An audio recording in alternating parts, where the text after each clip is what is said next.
After we remarried, I started renting out my husband. Whenever his precious first love called him away, I stopped crying. Instead, I started charging him by the hour. It was $100,000 an hour during the day and $200,000 at night. Holiday rates were triple. In just 3 months, my bank account swelled by nearly $20 million.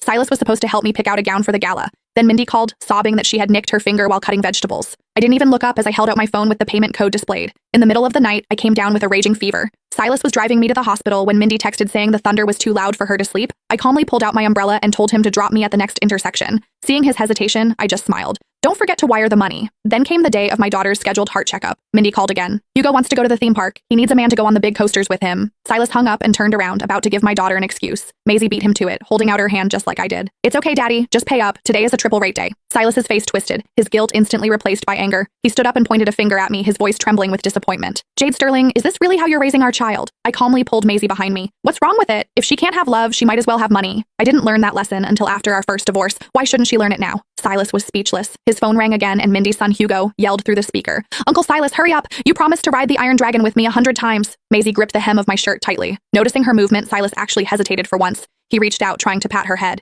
Be a good girl, Maisie. Go to the clinic with Mommy today. Once you're better, Daddy will take you to the park, okay? Maisie ducked away from his hand and blinked her large eyes. It's fine, Daddy. Just give me the money. Silas's face darkened completely. Jade? You and your daughter can keep playing these sick games, he spat as he stormed out. You're both absolutely impossible. The front door slammed shut, vibrating through my very soul. Maisie tugged on my arm and showed me her smartwatch. Mommy, Daddy sent a lot of zeros this time. Is this enough for Maisie's surgery? Looking at her pale face, I fought back my tears and pulled her into a tight hug. It's enough.